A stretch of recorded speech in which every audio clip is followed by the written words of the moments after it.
Research करने के चक्कर में बहुत कमेंट्स भी पढ़ता हूँ लोगों के, कहीं ना कहीं से कुछ ना कुछ we try to collect, not कि मुझे सवाल बताओ, कि वो आपके बारे में सोचते कैसा है, क्या है, राइट। एंड एक बहुत अच्छी बात बोलते हैं लोग, जो कमेंट्स में भी होता है, which is a positive side, हम नेगेटिव पे भी आएंगे, इज़ बहुत लोग बोलते हैं कि आइडियल मैन हो तो वो विकास सर जैसा हो। नहीं झूठ बोलते हैं, जेन्युइनली पीपल टॉक अबाउट, क्योंकि शायद लोग thought process, teaching, business acumen, और अगर आप बोल रहे हो स्पोर्ट्स, या और फिर आप बोल रहे हो जॉलीनेस जो उनको दिखता है, वो सब मिक्स करके ही लोग बोलते हैं कि यार सब है इंसान में। नहीं तो यूजुअली लोग जो बहुत पढ़ाकू किस्म के हैं वो इतना स्पोर्ट्स में शायद ही होंगे, क्या वो इतने ही अच्छे बिजनेसमैन होंगे।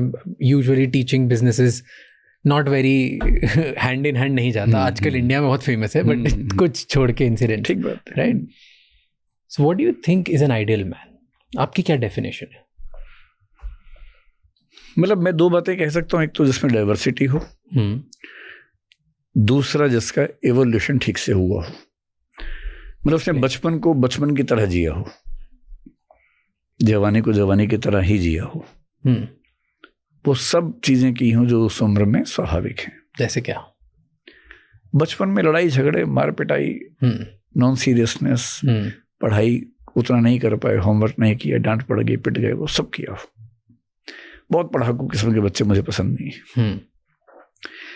को करिकुलर एक्टिविटीज में खूब पार्टिसिपेट किया हो, चाहे वो डांस हो, डिबेटिंग हो, स्पोर्ट्स हो, हर चीज हो। एक वेल ग्रूम्ड पर्सन, भाषा पे अच्छी कमांड हो, समाज को समझने की एक बेसिक क्षमता हो, किसी भी अनइवन सिचुएशन को हैंडल करने की क्षमता किसी के अंदर आ जाए, तो मैं मानता हूँ कि उसकी परवरिश ठीक हो गई है। फिर कॉलेज लाइफ में तो थोड़ी मौज मस्ती, थोड़ा पॉलिटिक्स कर ली, बदमाशी कर ली, प्यार मोहब्बत कर लिया, ब्रेकअप हो गया, ये सब चीज़ें भी हो जानी चाहिए। ठीक है। फिर जब वो करियर में आए तो एक भूख कि मुझे अच्छा परफॉर्म करना है, और जिस भी क्षेत्र में काम करे उस क्षेत्र में शानदार काम करे। तो मुझे लगता है कि वो एक मुकम्मल इंसान है, और काम के पीछे इतना पागल नहीं होने कि अपनी हॉबीज को मार दे। कुछ हॉबीज बना के चले, कोई भी हॉबी। जैसे मेरी हॉबी पढ़ना है, कविताएं पढ़ना, शेर व शायरी पढ़ना, याद करना, तो मैं आज भी ये काम करता रहता हूँ, जब मौका मिलता करता रहता हूँ। फिल्में देखना है, तो 2-4 या कम से कम 1-2 हॉबीज बनी रहें, और उनमें भी उसकी एक अच्छी कमांड हो। ऐसे ही नहीं कि बस हाँ शौक है तो है, कमांड हो उसमें भी। तो जो भी काम हो रहा है उसमें एक ईमानदारी दिखनी चाहिए, और अगर उसके रिश्ते भी मुकम्मल हैं दोस्तों के साथ, परिवार के साथ, तो उससे बेहतर क्या हो सकता है। तो ये तो आपने बता दिया कि ये सब किया हो। हाँ, जिसने मान लो किसी कारणवश, सर्कमस्टेंसेस की वजह से, अपनी सिचुएशन की वजह से, परिवार की वजह से छूट गई गाड़ी, आज वो ये पहली बार देख रहा है। वो हो सकता है इंसान आज 25 साल का हो, जो चाह रहा है कि मैं घूम रहा हूँ और मेरी ज़िंदगी में अब मुझे राह पकड़नी।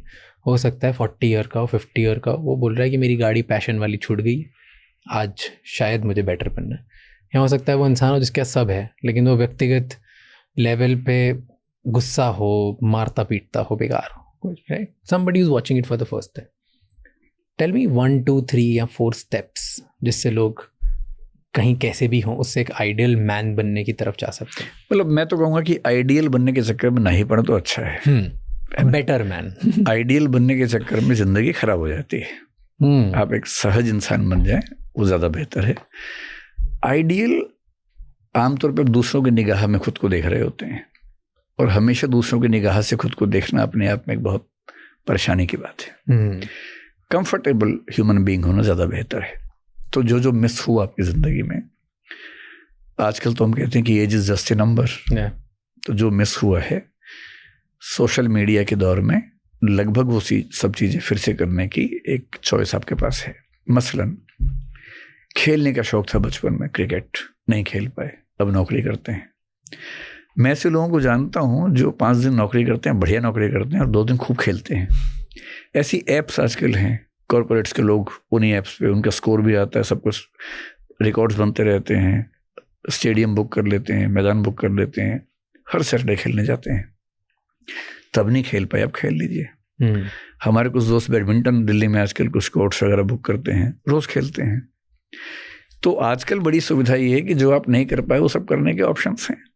आपके डांस करने का मन था बचपन में, नहीं कर पाए, आप सीख लीजिए, इतनी डांस एकेडमीज हैं, और उसमें कुछ बैचेस स्पेशली उन लोगों के लिए जिनकी उम्र ज़्यादा है, चले जाइए। एक बार अपनी हिच से बाहर तो निकलना पड़ेगा ना, कंफर्ट जोन तोड़ना पड़ेगा। तो अच्छी बात है कि ये जो नया टेक कल्चर है उसमें लगभग हर चीज़ के ऑप्शंस बन गए हैं। जो मैं कहने से बच रहा हूँ वही है कि अगर उस उम्र में प्यार मोहब्बत नहीं किया था, अकेले घूम रहे हैं, तो अब डेटिंग कर लीजिए, डेटिंग साइट्स भी हैं, सीनियर लोगों के लिए भी हैं, उसमें कहाँ कोई दिक्कत है। कुछ छूटा आपकी लाइफ में? ऐसा कुछ छूटा नहीं है, लगभग सब चीज़ें मुकम्मल तरीके से हुई हैं। मतलब मेरी लाइफ में डाइवर्सिटी बहुत ज़्यादा रही है और मुझे लगता है कि मैं बढ़िया, बहुत कंटेंट हूँ। कुछ डराता है आपको